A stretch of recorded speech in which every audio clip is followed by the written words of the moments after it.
Hey guys, how's it going?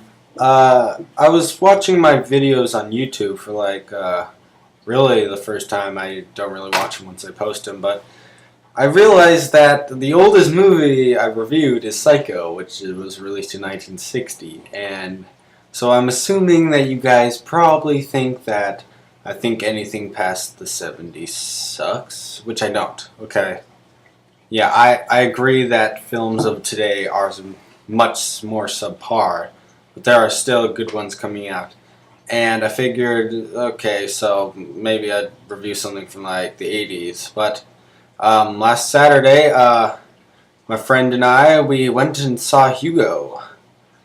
Yeah, Martin Scorsese film. How can you go wrong? That was my thinking, but yeah, I really did not have no want to see Hugo. I had no idea what it was about. I knew there was like a robot or something in it, and robots done a million times. But he called me up and said, "You want to go see Hugo?" So I'm like, "Okay, sure."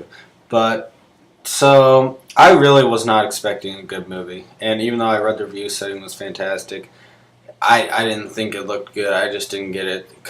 It's based off a book, I think. Yeah, I've seen this book and I remember the cover a lot, but I never knew it was based on that till like after I saw it, and I don't read much, so I probably wouldn't read it anyways. So, but what do I have to say about Hugo? Let's find out.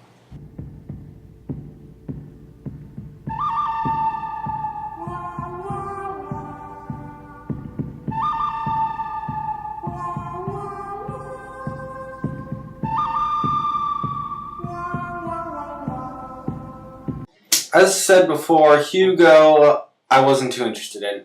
I'm a huge fan of Scorsese. Don't get me wrong. I love Taxi Driver, Goodfellas, Raging Bull, all that stuff. I mean, um, you have to be in the right mood, of course. But yeah, he's fantastic. One of the best directors of the past 40 years. But this is like his first kids film or that I'm aware of, so I wasn't expecting too much. It looked pretty stupid, lots of CG and stuff. And I'm getting pretty tired of 3D movies. Feels like a gimmick to me. So, yeah, obviously I wasn't too excited for Hugo. So it would take a long time to discuss the whole plot of Hugo because it's actually pretty deep for a kids movie. And actually, it's not even really a kids movie at all. I don't think that it's like a 10 and up movie, maybe 9. I don't know what parents are letting their kids see. But first of all, I don't think it's a kid movie. I mean, it's not bad, but it's got some heavy material, if you will.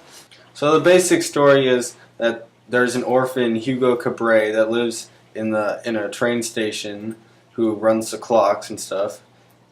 And he has to scrounge for food and stuff. And one day he steals from a man who catches him and then takes his notebook, which happens to have drawings of an automaton, which his father had found. And they had been working on before his father died. But the man takes the journal, and when Hugo tries to get it back, he forms a relationship with the man's niece, I think, and then it just kind of escalates from there, basically. But one thing that surprised me was because when I saw the previews and read about it, I thought the whole movie was going to be the automaton and the climax would be something about that. But it's really not because, one third of the way through the movie, really they solve that mystery. I mean, that's pretty much done. I mean, there's a little bit with it, but really there's not much to that, which surprised me. But I was actually grateful for, especially when I figured out what this film was really about. And this film has quite a lot to do with filmmaking, which it's awesome. And any filmmaker loves a good movie about filmmaking, and because we can totally relate. I mean, Singing in the Rain, Ed Wood, American Movie. I don't know if anybody's heard of American Movie, but I definitely recommend it, even though it's like kind of obscure. Sorry, it is like 10 o'clock at night. Obscure. Anyways, yeah, This is really just a film about films. And I like how Scorsese portrays films as kind of magic and have a magical quality. It's paired in there with magic tricks and the circus and stuff like that. Yeah, and that's how a lot of people like to see it. I mean, when it first was created, it really was magic. I mean, you wouldn't have seen anything like it, so it's just incredible. It would just be incredible to see, and you probably wouldn't believe your eyes. You'd think it was probably real, which they address in the movie. Anyways, this is really actually the story of crap. What's his name? George Millay. I seriously do not have that written down. I'm just guessing, so I'm pretty sure. But the director of A Trip to the Moon, and also like 500 other things, but that's probably his most famous work. For anybody that doesn't know, it's the one with the moon face with the rocket ship in the eye. I think everybody actually recognizes that because I overheard somebody talking about it. I don't think they were talking about Hugo, but they were talking about that film today. Anyways, but yeah, that's really the story of him, and I found his character very interesting and actually a lot more interesting than Hugo. But Hugo's you like Hugo. I mean, the character. Let's talk about the character. Hugo is. I started out not liking him at all, but you know, it's one of those characters that you gradually grow to like. The niece, kind of annoying, but you know, she's alright. I mean, Hugo and her work off nicely. I don't know the names of the actors, but the kid actors are awesome, and I don't want to say kids; they're like 11. Well, they're still kids. But the guy who plays George Millay, I hope that's his right name. He's fantastic. I don't know any of the cast. I do know one member of the cast, Christopher Lee. Oh yeah, Dracula himself. He's not really in this movie, which I'm wondering why he's third billed. Wait, I know, because he's so famous. Anyways, but he does do a good job, as always. When has he done a bad job? Okay. So the setting I actually really liked. I thought it was really good. I don't really know when this time period was made, as I think I already said, when this time period takes place. But it looks great. And the CG was used very well. I was worried because like the opening shot is this big ass CG shot, but it was used really well and not when they didn't need it. And I think Scorsese knows how to use his tools. That was weird. I just wanted Scorsese and then tools. Okay. Anyways, one thing that is awesome about Hugo is the 3D. Holy crap, it's awesome. This is 3D, the best I've ever seen it, no doubt in my mind. This is the best 3D ever. James Cameron at the premiere, I believe, said it was the best use of 3D he'd ever seen, including his own films, which is saying something. Yeah. Okay, anyway, sorry. What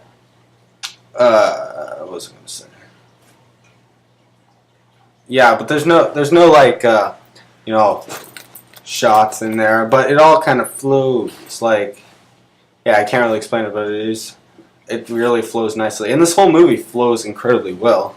The script is very well done. Very good, as always, with Scorsese movies.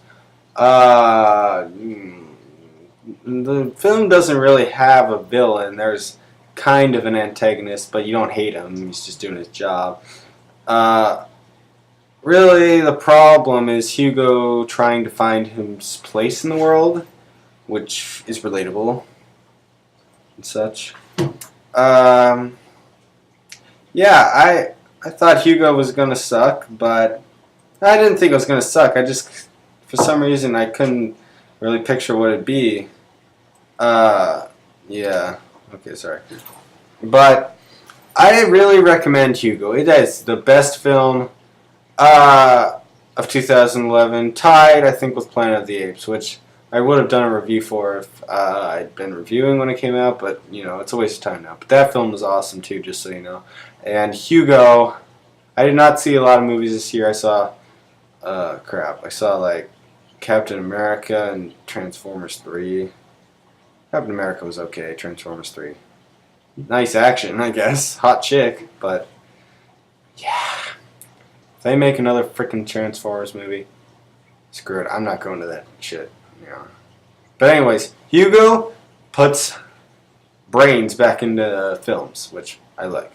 So, no use babbling on. Go see Hugo. It's still out. You really got to see this on the big screen, guys, with 3D. You really just got to see it. So, I'm actually going to give Hugo a 9. It's just that damn good. And it may look like crap. Trust me, it's not what you seem. And if you like filmmaking, you're going to love this even more than before. Well,